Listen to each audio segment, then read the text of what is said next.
కథ ఉన్నట్టుందిగా. అయితే ఇంకో విషయం తెలుసా, ఈ కాంగ్రెస్ వాళ్ళ స్కామ్లన్నీ ఎవరు బయట పెడతారు చెప్పు? కాంగ్రెస్ వాళ్ళు బయట పెట్టు. అవును, ఇప్పుడు అది నైని బొగ్గు బ్లాక్ ఉందా? అవును, నైని బొగ్గు బ్లాక్ ఎవరు బయట పెట్టారు? కాంగ్రెస్ వాళ్ళు. కాంగ్రెస్ వాళ్ళే. ఇప్పుడు ఇంట్లో కూడా ఇది ఎవరైతున్నారో, నిన్న మీటింగ్ జరిగింది కదా తెలంగాణ రైజింగ్ అని చెప్పేసి, ఈ మీటింగ్లలో మంత్రులు ఉన్నారు. ఎవరు?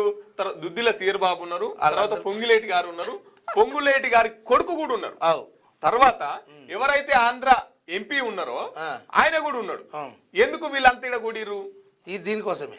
అయితే విషయం ఏంటంటే, ఒక్కసారి చదువుదాం, దాని గురించి రాసుకొచ్చిరు మనోళ్ళు. దావోస్ లో రేవంత్ ప్రభుత్వం నిర్వహిస్తున్న వింత వింత మీటింగుల్లో మరో వివాదాస్పద భేటీ తీవ్ర చర్చకు దారితీస్తున్నది. ఫార్ములా ఈ రేస్ స్కామ్ అంటూ నిందలు మోపిన హైదరాబాద్ చెందిన గ్రీన్కో సంస్థ ప్రతినిధులతో దావోస్ లో తెలంగాణ మంత్రులు పొంగులేటి శ్రీనివాసరెడ్డి తర్వాత శ్రీధర్ బాబు ప్రత్యేకంగా సమావేశం కావడం వెనుక అనేక అనుమానాలకు తావిస్తున్నది. అదే గ్రీన్కో పై కేసు పెట్టిన ప్రభుత్వం అంత దూరం వెళ్లి అదే కంపెనీ ప్రతినిధులతో కలవాల్సిన అవసరం ఏమిటి? ఈ భేటీలో తెలంగాణతో అసలు సంబంధం లేని Andhra BJP MP CM Ramesh ఉండడం ఏంటి? అలాగే వాచ్ స్మగ్లింగ్, భూ కబ్జా కేసులో నిందితుడైనటువంటి పొంగులేటి కొడుకు హర్ష పాల్గొనడం మరింత సంచలనంగా మారింది. ఫార్ములా ఈ కేసు గ్రీన్కో ఇరికించాలనే ప్రయత్నాలే ఈ భేటీల వెనుక ఉన్నాయా?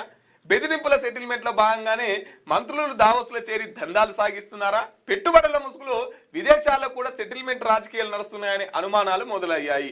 మొత్తానికి దావోస్ లో కాంగ్రెస్ మంత్రులు తమ మార్కు చూపిస్తున్నారని రాజకీయ విశ్లేషకులు కామెంట్ చేస్తున్నారు.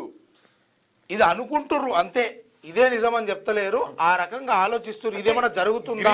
గ్రీన్కో కంపెనీ మీద ఇంత ముందుకు కేటీఆర్ ఈ ఫార్ములా కేసు కార్ నిర్వహించారు, దాని మీద అవినీతి 50 కోట్లు జరిగింది అని చెప్పేసి కంపెనీ మీద కేసు వేసిరు. అవును, కాంగ్రెస్ గవర్నమెంట్ ఈ కంపెనీ మీద కేసు వేసిరు. మరి ఈ కేసు తీసేస్తాం, ఎంత ఇస్తావో చెప్పని సెటిల్మెంట్ అనేది ఆంధ్ర బీజేపీ ఎంపీ ఈయన ఎందుకున్నాడు? ఆంధ్ర బీజేపీ ఎంపీ ఎందుకున్నాడు ఇక్కడ?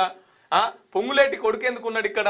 ఈ మీటింగ్ లో వీళ్ళకి సంబంధం లేదు కదా, సంబంధం లేదు కదా, వీళ్ళు పోయినా. అవును, అది వేరు.